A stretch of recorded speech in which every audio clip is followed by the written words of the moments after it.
as well as school leader. And now I am a educational consultant. I'm the CEO of an organization called Black Girls Teach, where we support the needs of Black women educators and prepare them to enter into leadership roles, whether that is coaching, department chair, assistant principal, principal. Because this is the work that I do, like it's definitely something that I'm truly, truly passionate about. I'm excited to be talking to you all about this conversation and just, having a space to dive into these issues because oftentimes there's just not enough spaces. So thank you all for having me. Yes, definitely. Yes. And if I can also make a quick plug, when we all met at South by Southwest, there was a line of women standing outside trying to get into this session. And so to be able to be here in this space and open that conversation up even further, I'm super excited. Yeah. Yes, so glad you both accepted my invitation to do this from South by Southwest Edu. Deidra, being able to be a part of your session where you held space for women of color and really used it as an opportunity for folks to be able to meet and chat and develop those relationships was phenomenal. And then Aquabah, our opportunity to be able to pour into women who were ultimately looking to get into leadership or interested in what we had to say as women of color in leadership. So excited to get this discussion started today. If you're out there and you have questions as we have this conversation, please feel free to just comment and we will read your questions and answer them. But we're just going to start off real quick with a question that I have for both of you ladies. Yeah. So, started out in my educational journey, my experience is I didn't see many women of color in leadership. So, but there are three women that were really kind of I can remember starting out at 21 years old, going to Newark Public Schools as an educator and having a Black woman superintendent. And then, my principal and my vice principal were two Black women. And so really thinking about that, right, they were really influential in who I am today. Yeah. And so I'm just interested in knowing, like, what do you all think are the benefits of having women of color in leadership? What were some benefits for you? Go ahead. I'll let you take the first one. Well, my experience in terms of my own schooling was I did not see a whole lot of representation when it came to women of color, Black women in particular, in leadership roles. I think that I did not really experience that elementary, middle, high school, like it just wasn't there. But what I did experience for myself was when I when I was a teenager, I became a after school teacher, and the head of that after school program was a Black woman. And she was just, everything about her was just, I was just like, I want to be just like her when I grow up. And she was telling me about becoming a teacher because she was actually a college student. She seemed so old to me back then, but she was a college student. And I just remember her talking to me about her experience, and she was running the program. She was just on it. And it was because of her that I really took becoming a teacher seriously.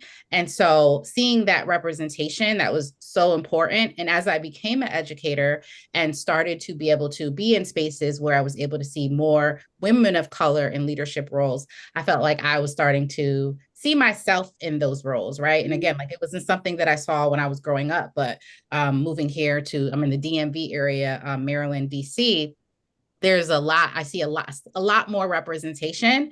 And I feel like that always helped me to know that, okay, this is possible. Like I can become a principal, a superintendent, whatever it was that I wanted to become. Being able to see other people in those roles who look like me was really important. Yeah.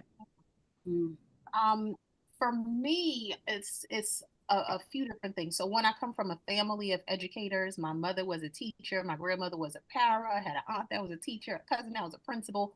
I always have seen education as a gateway, and leadership being that person that's kind of guiding everybody along as they're figuring out their own journey in education. So I started out New York City public school teacher. I taught in Chicago charter schools, and honestly, I think the shift for me was when I decided to enter the principalship. I had a coach who was phenomenal. Dr. Keisha Campbell, I put her name in every room that I can. She was my coach during the first few years of my principalship, and it was life-changing to see a Black woman in that role, being able to not just mentor and guide me, but this lady prayed for me. She pushed me. She told me when I wasn't doing what I needed to. And that ultimately inspired me to create my company, Lead with Leaders, where I do executive leadership coaching and really try to help leaders find the joy in leadership. Because of her coaching, I was able to sustain leadership.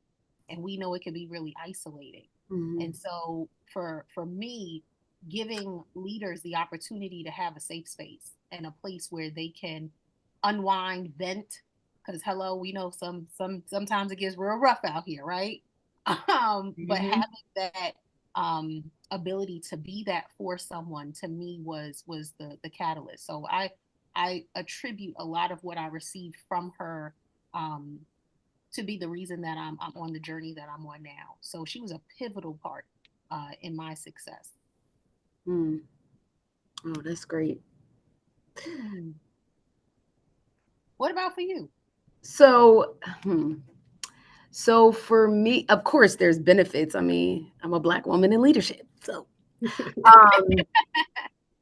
But I think just looking at other Black women in this work, or just women of color, like I'm not, a super formal person. Like, I like to just be.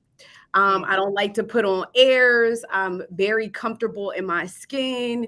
Yes, I talk a little loud. I'm not yelling at you, right? But I like to be in those spaces where who I am is really affirmed, right? And it's important that representation is really, really important, whether you're a woman or not. Just seeing a woman of color in a position, comfortable in her own skin, unapologetically herself, not trying to present in a certain way, but just trying to live on purpose, with purpose, I think is really important and definitely a benefit. And even with the three models that I mentioned, being 21 and going into Newark Public Schools, that's what I saw. Like it or love it. Like it or love it. You're not going to love everything about everybody. I know everybody don't love everything about me, right? But at the end of the day, I'm able to tell people that, right? Like, I know you're not going to like this. I know, but in seeing that in that model really helps shape who I am as a leader today, and make this leadership thing sustainable, right? Like, it's very difficult to try to be in a leadership role for a long period of time and not feel like you can be yourself. And not feel like you're surrounded by people who accept and love you for being yourself, just who you are, not what you can do for them or not, but just like I said, living with purpose, on purpose. So I love that. Yeah, definitely haven't had, I haven't had a lot of models like in my educational journey, but the ones that I have had have been really strong. And at the time, I may not have seen it as a model, but I definitely do, thinking back, know that to be true today. So I'm as the three of us are talking, the representation matters piece is standing out, to be able to see somebody else do it. It lets you know that it's possible. And that possibility, I think, is the real key. That's the benefit. I know that I can do it because I see somebody that looks like me, that's showing up the way that I want to show up, and I see them accomplishing this thing that might have seemed very much so out of reach. Mm-hmm. But it can't be if they're doing it. Right. You know, and all three of us have had that. And that in itself is enough. Hello. Oh, Enough. Enough. Okay.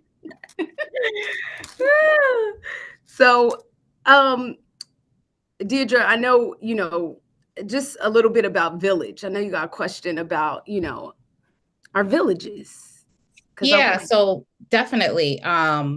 So one of the things that, we were talking about is just how, in this leadership journey, it's vital that you have a village. You have people who really can just wrap their arms around you and be able to support you in the journey, whether it's a journey to becoming a leader, sustaining in your leadership, or even determining what the next step is in your leadership role. And so I wanted you all to kind of just like think about, your own village and kind of just think about the sense of like, what does that look like for you? If did you have a village that was able to support you in your journey to leadership, as well as just, just while you were in it? And how do you feel like that was beneficial to you? The next part of the question I want you to think about as well, I would love, is that for those people who don't have a village, right? What's some advice that we can give them? Because I definitely think there are some people who are in spaces where they feel very isolated and they don't necessarily have that support to be able to sustain them. So what did your village look like? And then any advice you have to someone who doesn't really have that village and they really want to cultivate that. Yeah. So I have a rather large village on purpose. First off, with my family, my mother and my aunt Mietta were my counselors during my time as a principal. So I would call them on the way into work. My drive was an hour. Okay, y'all. I'm in Chicago. The traffic is real. And I would talk and I would share and I would ask for advice, and that level of mentorship, just starting my day every single day. That was a huge piece for me. It was a release. It was an opportunity for me to get some much needed wisdom from people that I admired and looked up to. But it really did shape the way that I was able to show up. Yeah. Sometimes as leaders, we don't show up our best because we're carrying so much, and to have a space that I could go to and people that I could go to and say, hey, listen, I'm struggling here. And they didn't have to be principals. Neither one of them were principals before, but they were able to bring their own experience to my perspective as a leader. I remember my mother, she was a union rep. So she was a teacher for many years in Brooklyn. And she would say, listen, you acting right now like a principal. I need you to put yourself in the seat of a teacher. Okay. Here's what your teachers are thinking as you're saying this thing. And that's good. A constant reminder, like, man, there's a whole nother perspective to this that I have to consider. So she never let me forget. She was like, girl, you're making a crazy choice. I'm gonna need you to stop. She kept it real. Yeah, she kept it very real, sometimes too real. And that's okay. But part two, on the side of my aunt, she was very good at being a sounding board and asking the right questions, the questions that I needed to ask myself, and not giving me the answer. And so that for me was a different type of affirmation. Yeah. Part two, when I came to Chicago, I only had one family member here.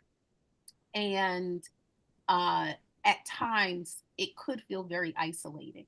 My team became my village. Yeah. And so me having an opportunity to develop my teacher leaders, to develop my assistant principal, dean of students, security. At one point, honey, we had security running small groups. It's like, you an educated, you in this building, okay? Right. But those became the people that checked in on me and made sure I was okay. And when stuff got rough, those were the ones that I leaned on and that encouraged me. I couldn't tell them everything because that's the role of leadership, but to know that they saw me was enough. Mm, And that good. became a huge part of my village. Yeah. Yeah. Love that. Yeah. Yeah, I keep a village. And That's a I'm shirt.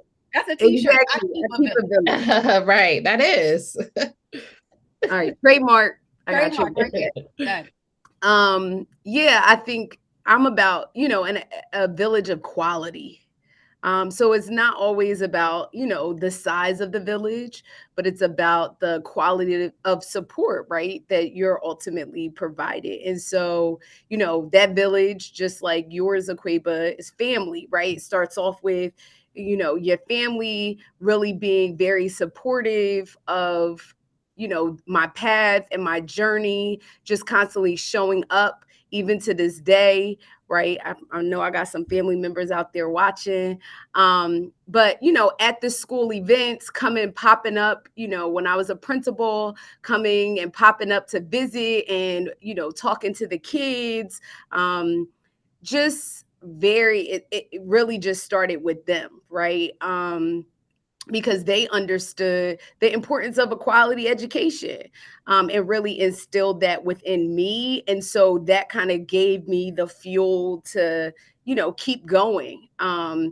Even when it was challenging at times, or I felt like I didn't know what I was doing, it still was like, it's going to be okay, right? It's cloudy right now, but it's going to get clear, and you're doing great work. Look at the impact that you're ultimately making. And then it, did start to lead to my school community, because that's where you spend most of your time. Right. So even when I was in, traditional public school, Newark public schools, and then when I came to Foundation, the other teachers were my family, even the parents. We had such a connection. And we just clicked. We were really family, right? We were a community. And that support really felt great. And it wasn't, when you have that village, it's not always, we had fun, we had great times, but that village still being there when times were rough, like, and we get through that, that together. So I have to keep a village at every level of leadership, from, starting off as a teacher to being a dean, to being a principal, to being a chief.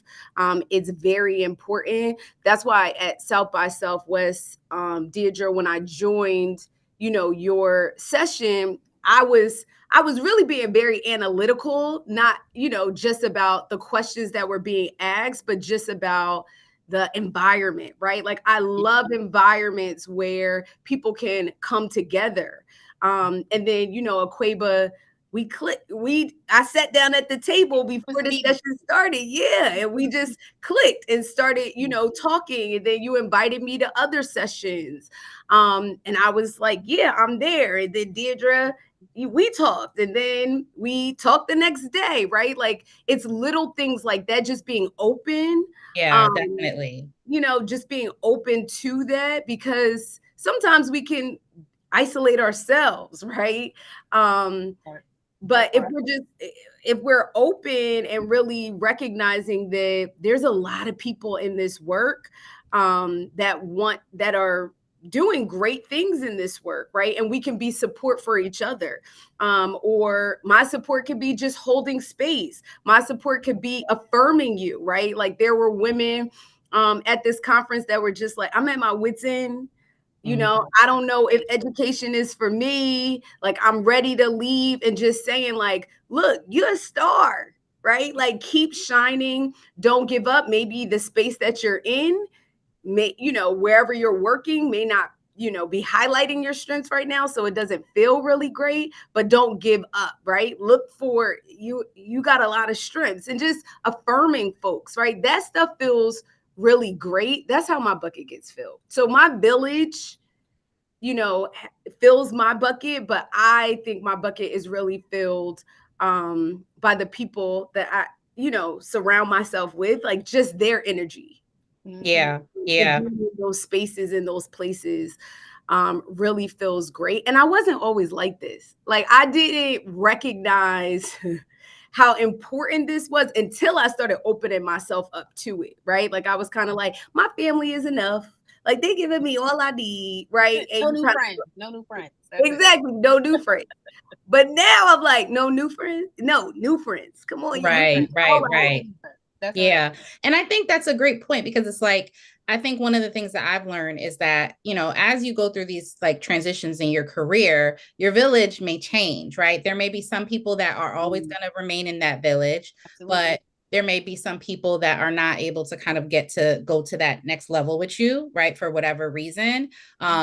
Different shifts happen. And I think that it's definitely it can be an evolving process. But I think you brought up a good point where it's like, I feel like, especially as you're getting into these leadership roles, you really do have to kind of put yourself out there to be able to connect with other people, right? Even for myself going to South by Southwest, I was very intentional about like, okay, I really want to make connections with people, like not for any ulterior motives, just to really connect with other, especially Black women, right? Black women who are in a similar journey, a similar space, because I want to be able to expand my village, right? And I think that was, even though, I'm not somebody that's big on small talk, and, I could be definitely introverted, even though people think I'm introverted. So I could literally just be up in there and not say anything and be fine. But I said, no, like, this is a season of really putting yourself out there and making connections. And so for anybody that, especially for people that are in that leadership journey, sometimes it is going to require you to put yourself out there a little bit. Maybe it is, joining a mentorship program for leaders, or being able to go to different events, or, going to conferences and going to specific sessions where, there are going to be people like yourself there, because it can be very lonely. And sometimes, even if you have a village, I think that there's always room to expand, right? You never know who you're going to meet. You never know who's going to be that support system. You never know who may put you on to an opportunity. You just don't know. So I think that, like what you were saying, is just like, the being open to, putting yourself out there, meeting new people, expanding that village. I feel like that is extremely important as you are in this leadership journey. Yeah. I love that. I love that. The thing that stands out to me the most in what you were saying, especially, is creating the village. Right. So let's say that this village doesn't exist. Okay. What else is out there? What else can you get involved in? I have a contract right now. I'm the program director for the Black Principals Network with Surge Institute. And when I've heard of that. Yes, they are phenomenal. One of my friends is a part of it. Get out of here, girl. You gotta connect offline. But when I tell you, it's such a beautiful, powerful space for Black leaders to come together and to be able to hold safe space for each other. What they're doing, what we're doing, it doesn't exist. And we as humans, sometimes we tend to isolate ourselves. And so this is the opposite of that. This is, no, we want to see all of who you are. Who you are is more than enough. Absolutely. And so that would be my suggestion. Also, we talking about, if you have a village that doesn't exist, find a village that sees you who you are. Yeah. All of you, the mess, the good parts, when you're pretty and when you're not. Let the village be there for all parts of you on this journey, because it's not always going to be pretty. You're going to fall and you're going to mess up, and you're going to do great things, and you're going to do some things that you are like, oh, why did I do that? Having those people behind you that really support you and push you, it helps you to get through it, and get through it with joy, and get through it feeling still, purpose led. That matters, right? Yeah, that's good.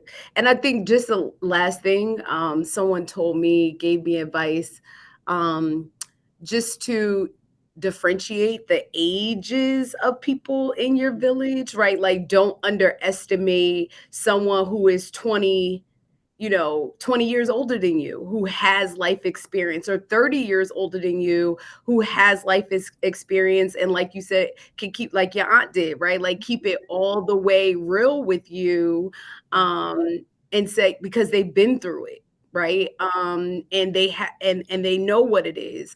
And also just opening yourself up, not being afraid of judgment, because we're not out here to judge. We all need support.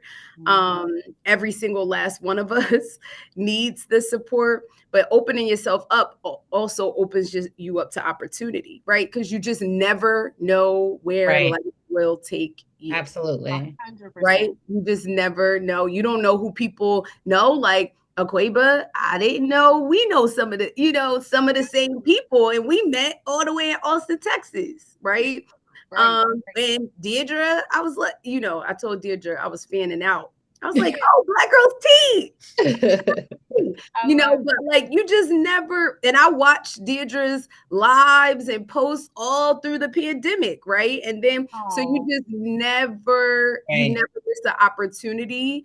So even at South by Southwest, when we had the opportunity to sign up to do a roundtable or be a mentor, I didn't think twice about it. I'm like, listen, it's an opportunity to meet other people. I'm gonna do it, and look, I gained some sisters. Yeah.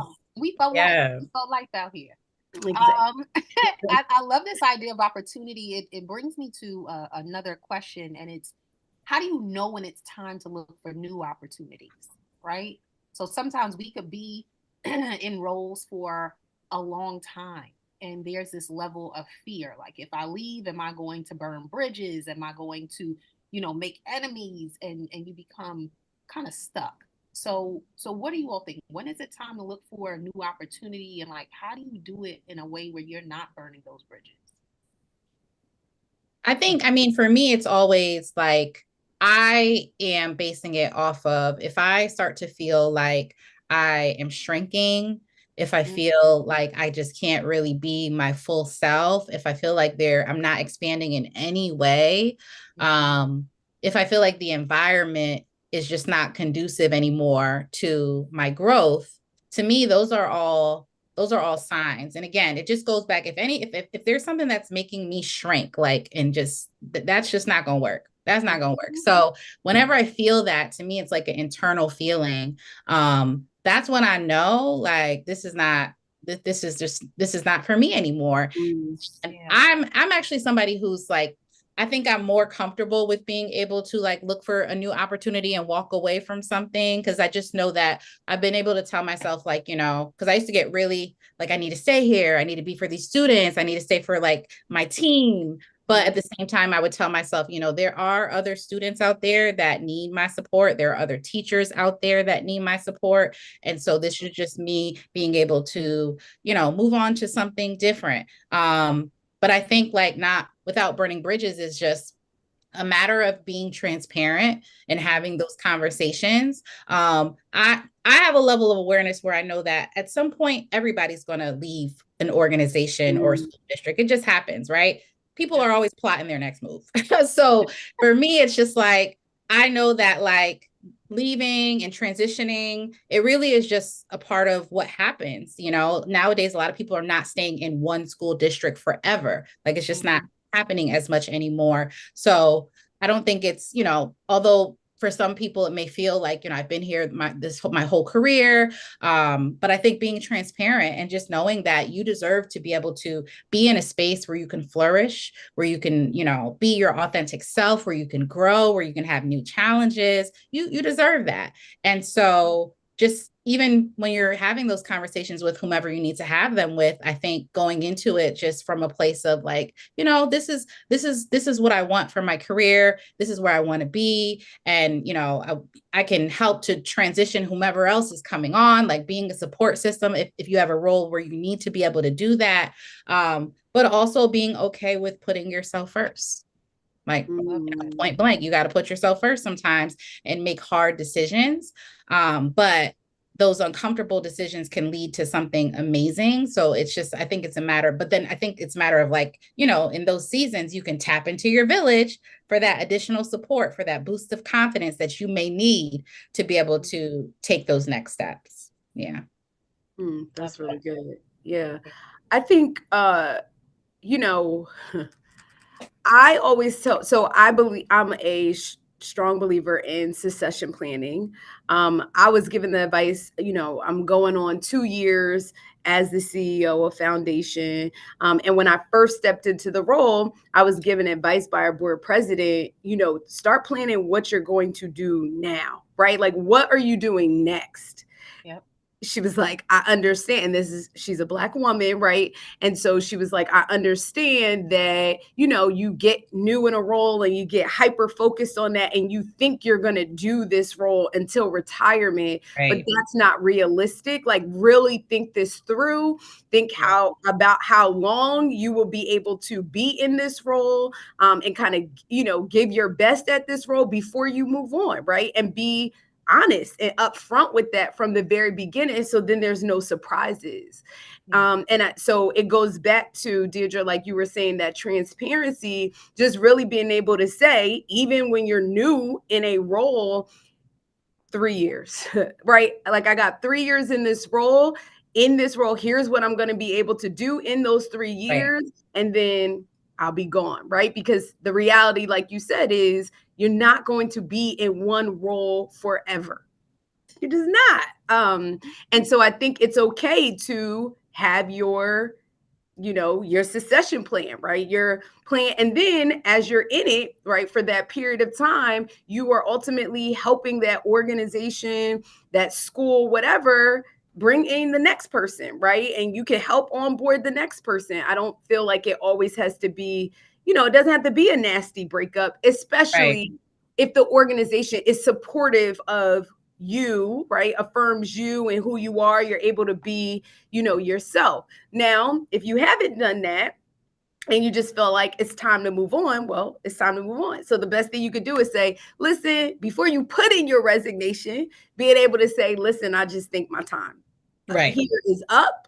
And so I am going to put in my resignation at the end of the year, whatever the case may be, to give folks an opportunity to find who they need to find, especially when you're in a school, with children. Being honest about that, like, I'm ready. It's time for me to move on. I just truly believe everybody has their strengths, and, maybe your strengths, they're not needed for that space and place, in that time, but that doesn't mean it's not needed somewhere else. So it doesn't have to be ugly, and you should be celebrated on the way out. So just that transparency, that openness will help people to ultimately see your value, your worth, be able to thank you for that, so you can transition into your next role without this heavy weight, feeling guilty, or anything like that. So that's how I believe as well. You can move on just without burning bridges, because everyone knows no one's going to stay forever. Right. It's hard in education, especially because sometimes you're made to feel so guilty about wanting to leave. It's like, but what about kids, and what about this, and the families, and it's like there is that which we all know exists, right? We do the work for our children, we do it for our families, for our staff, and all of that's great, but you got to also do it for yourself. And so for me, I think of this in kind of two parts. When it's time to look for new opportunities, when you've done what you said you came to do. So I've accomplished the thing that I said I was going to do. And I might not be the person to lead this group to the next level. Those are two really hard things to be able to admit, right? So to say my work here is done, and I might not be the one. And I find that as leaders, a lot of times we struggle with that, right? Because we want to, this feels good. I like winning. We're going to keep winning forever and ever. You might be blocking somebody else's blessing. Get out the daggone way, right? Right. On a serious note, when I left my principalship, I had people go on to become principals and directors and coaches and all these people that stayed because they wanted to stay with me. But when I moved on, it gave them the ability to be able to let go too. And so there's a modeling of that. I think that we sometimes don't give enough credit to.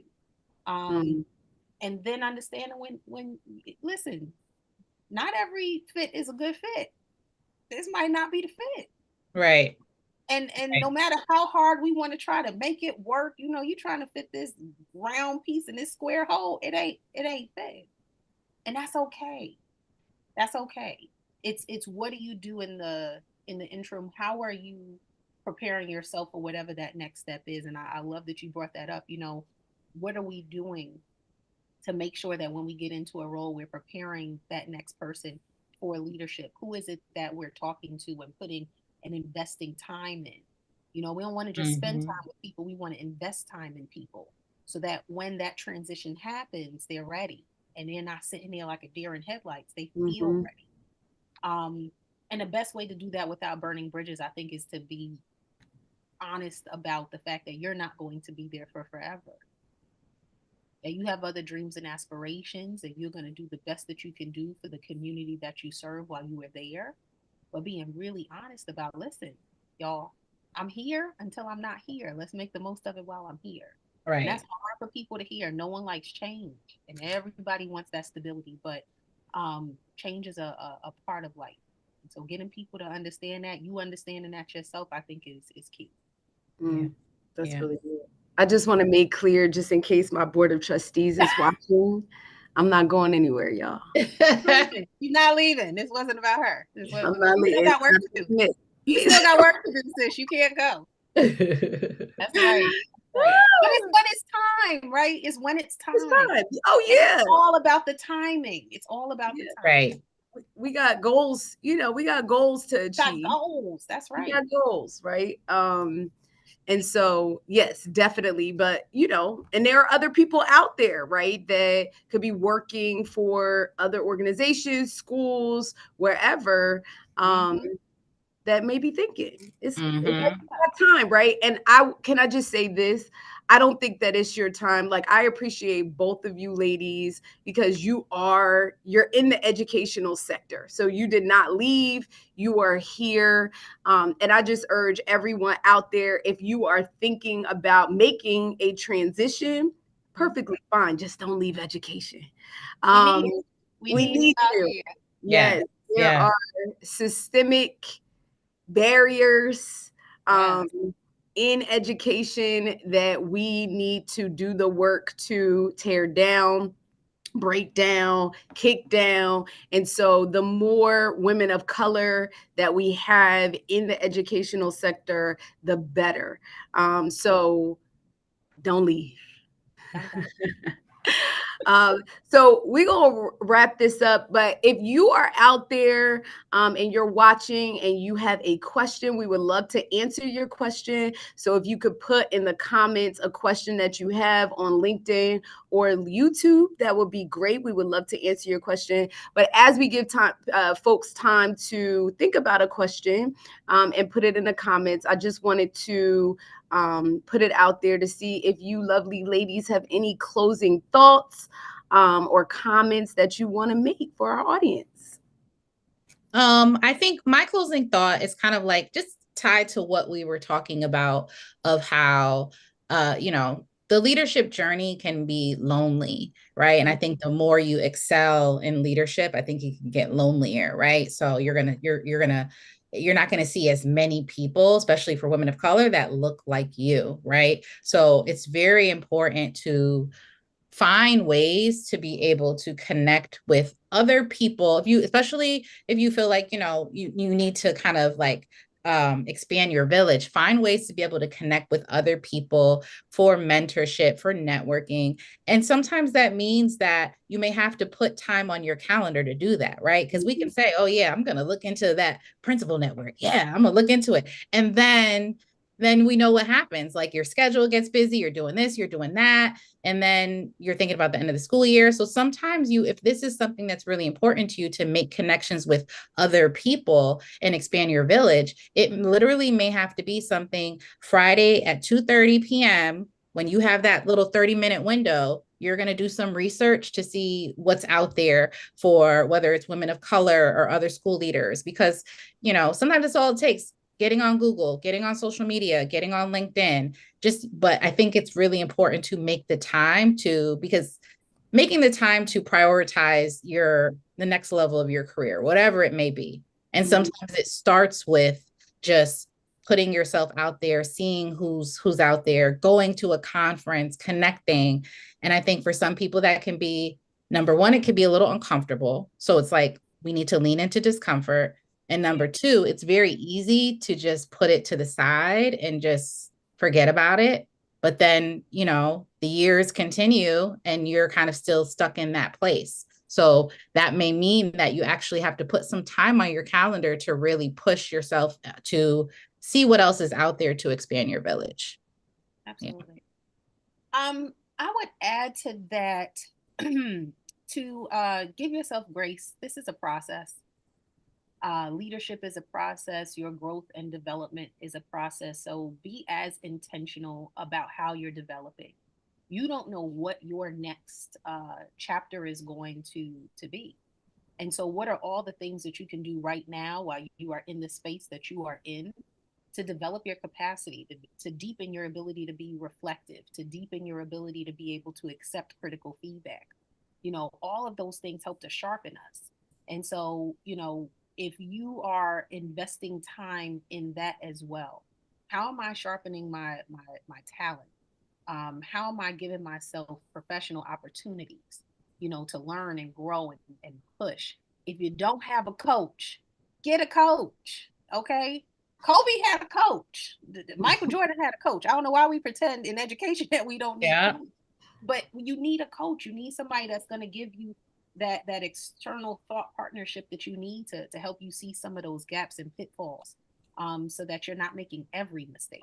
You still want to make some mistakes, but not every mistake. And so it's really about, to me, the professional growth and the opportunity that you have in front of you and how you're capitalizing on that while you're in this current role. So when I was a principal, I was coaching principals. I didn't know that would end up being my whole business. I had no idea. I was doing something that I loved. I was trying to help people, and it turned into a whole different path for me. You never know. Yep. No, that's great. What I heard from both of you is, you know, feed yourself. You know, like give yourself oxygen, right? Because as women, in any role or in any capacity, we have the tendency to give to others, just give, and not, you know, readily give to ourselves.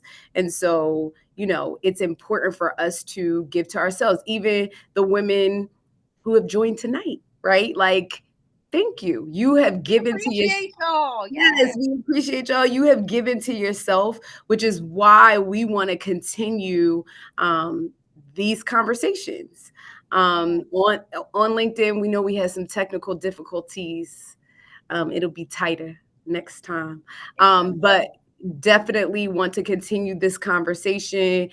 Please connect with us all on LinkedIn at our Connect with Me, Sheria McRae. You can also connect with Foundation Academies. Connect with our page, please. Aquabah, you want to give a... Yes. Lead with Leaders LLC. You can connect with me on Instagram or Facebook. Yeah, well, Facebook too. Or LinkedIn. And please, y'all, just stay encouraged. Reach out. We'll make sure to put our emails and things like that in the chat as well. Oh, and we have a survey, which I did not want to forget. So, yes. And for me, you can find me on Instagram, Black Girls Teach, and Teach Me D. Teach Me D is like my personal page. Black Girls Teach is the business. I'm also on LinkedIn. I feel like LinkedIn, I think it's just my name, Deidra Fogarty, on LinkedIn. So you can connect with me on any of those places. Yes. And the survey, as Aquabah mentioned, so we'll be sending out a survey to you. We want to continue, like we said, continue the conversation, and would love to know what topics you would like to discuss or hear from us. So please complete that survey. We appreciate all of you. Thank you so much for watching and listening and vibing with us. And thank you, Aquabah and Deidra. I appreciate you, sisters, for being here. Perfect. All right. Thank y'all. Bye, guys. Thank you.